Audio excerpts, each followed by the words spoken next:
നമുക്ക് അടുത്ത ശ്ലോകത്തിലേക്ക് പ്രവേശിക്കാം. ഏകനായിരുന്ന പരമാത്മാവിൽ എങ്ങനെയാണ് സൃഷ്ടിക്കുള്ള ആഗ്രഹം ഉദിച്ചത് എന്നാണ് ഇവിടെ വിവരിക്കുന്നത്. അത്ഭുതകരമായൊരു ദർശനമാണിത്. സൃഷ്ടി സങ്കല്പം. ഭഗവാന്റെ ഇച്ഛാശക്തിയെക്കുറിച്ചാണ് ഈ ശ്ലോകം സംസാരിക്കുന്നത്. സജസ്വേച്ഛാമയഃ സ്വാമി സാകാരശ്ച നിരാകൃതിഃ തതഃ സ്രഷ്ടും മനശ്ചക്രേ സൃഷ്ടിം സ്വേച്ഛയാ വിഭുഃ. സഹ ആ പരമാത്മാവ് ച സ്വേച്ഛാമയഃ സ്വന്തം ഇച്ഛയാൽ ഇഷ്ടത്താൽ പ്രകടമാകുന്നവൻ, സ്വാമി സർവേശ്വരൻ നാഥൻ,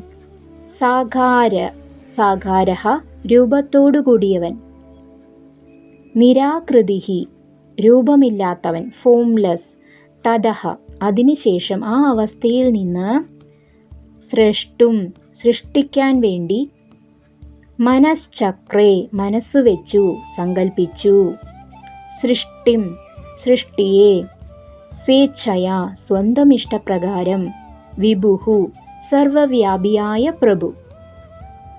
സാരം: സ്വാമിയായ ആ ഭഗവാൻ സ്വന്തം ഇച്ഛയാൽ നിലകൊള്ളുന്നവനാണ്. അവിടുന്ന് ഒരേ സമയം രൂപമുള്ളവനും സാകാരൻ, രൂപമില്ലാത്തവനുമാണ് നിരാകാരൻ.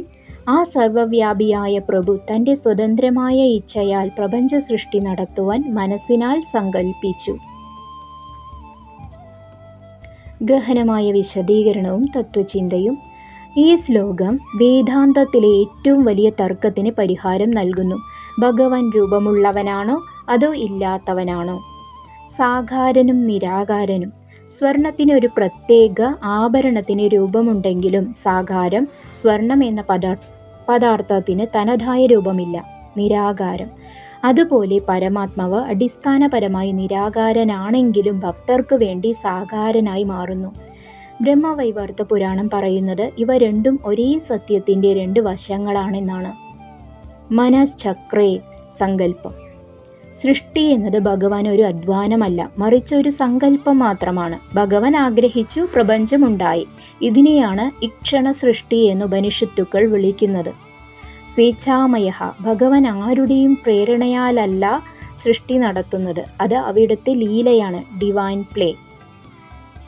ഗുരുനാഥൻ്റെ ഉപദേശം: വത്സ, നമ്മുടെ ജീവിതത്തിലും മാറ്റങ്ങൾ തുടങ്ങുന്നത് നമ്മുടെ മനസ്സിലെ സങ്കല്പങ്ങളിൽ നിന്നാണ്. ഭഗവാൻ എങ്ങനെയാണോ ഒരു നല്ല ലോകം സങ്കല്പിച്ചത്, അതുപോലെ നന്മ നിറഞ്ഞ ചിന്തകൾ കൊണ്ട് സ്വന്തം ജീവിതത്തെ സൃഷ്ടിക്കാൻ ഓരോ മനുഷ്യനും സാധിക്കും. ഭഗവാന്റെ ആ ഇച്ഛാശക്തിയുടെ ഒരു ചെറിയ അംശം നമ്മിലുമുണ്ട്. അടുത്ത ശ്ലോകത്തിൽ ഭഗവാൻ തൻ്റെ ശരീരത്തിൽ നിന്ന് പ്രപഞ്ച ശക്തികളെ എങ്ങനെയാണ് വിഭജിക്കുന്നത് എന്ന് കാണാം. പരമാത്മാവായ കൃഷ്ണൻ്റെ ലീലകളും പ്രപഞ്ച സൃഷ്ടിയുടെ രഹസ്യങ്ങളും ഈ പുരാണത്തിലൂടെ നമുക്ക് വരും ദിവസങ്ങളിൽ കൂടുതൽ അറിയാം.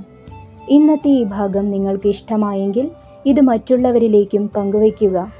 അടുത്ത ശ്ലോകങ്ങളുമായി നമുക്ക് വീണ്ടും കാണാം. നന്ദി, നമസ്കാരം.